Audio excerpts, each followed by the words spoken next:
Welcome to the Tab Products presentation, Retaining Records in the Real World.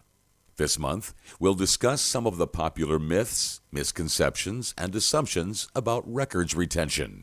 We'll also dispel any myths and present an action plan for retaining records according to real-world requirements.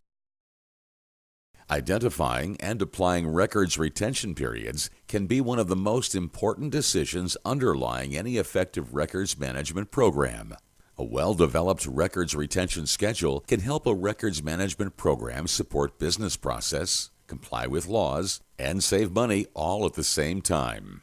On the other hand, applying inappropriate records retention periods can bring any number of risks to an organization, including contradiction of applicable laws requiring that records be kept, legal audit risk associated with having too much or too little recorded evidence, excessive costs associated with storing and maintaining unnecessary material, inefficiency in business decisions or processes as a result of missing necessary information or having to sift through too much outdated material.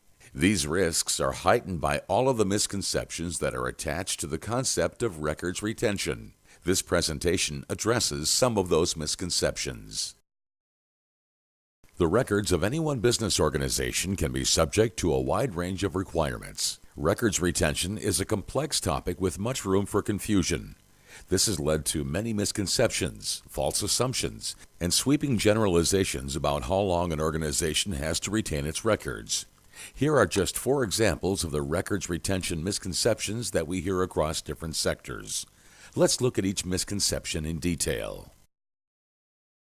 Our first myth applies to the basic question of what is a record. In some organizations, there is a perception that the term record refers only to paper files. Some business staff claim they don't have any records because they do everything on computers.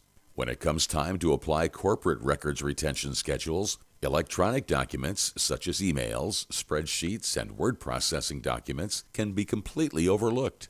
This misconception is dangerous because many electronic documents are official records. Most legal jurisdictions have an Evidence Act or other law which defines records as sources of evidence. Those laws typically define a record as recorded information in any format or medium.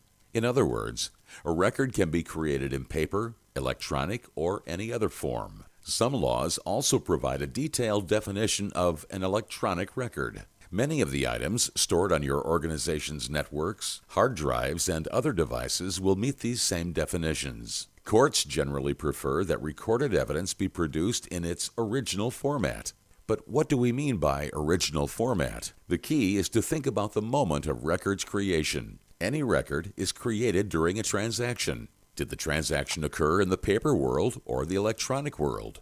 In the case of e-commerce, email, and other electronic transactions, the original record is electronic. The courts might be willing to accept a paper copy, but you'll need to account for the integrity, reliability, and security of the printing and storage processes. It's often easier to retain the original electronic record.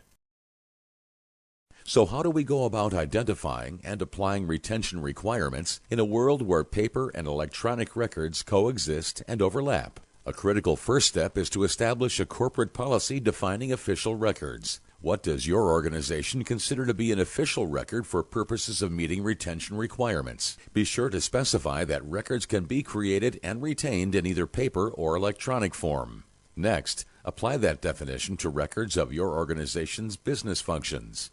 Which record format provides the best evidence of each function, paper, electronic, or a combination of the two? Examine the function itself and think about the transactions which lead to records creation. Functions comprised of electronic transactions or electronic communications will be at least partly supported by electronic records. If your organization is planning to retain official records in some format other than the original format, you will also need to develop and implement detailed standards for document conversion. These standards might be scrutinized by a court or auditor in order to provide the legal admissibility of a scanned image of a paper original or a printed copy of an electronic original. Once all of these standards are in place, implement them by disposing of as much non-record material as possible. When individual documents cut across more than one format during their life cycle, there's a good chance that one version will consist of either a redundant copy or an incomplete draft. You can bring a lot of clarity to your organization's retention program by securely disposing of any redundant or incomplete material as soon as it is no longer needed.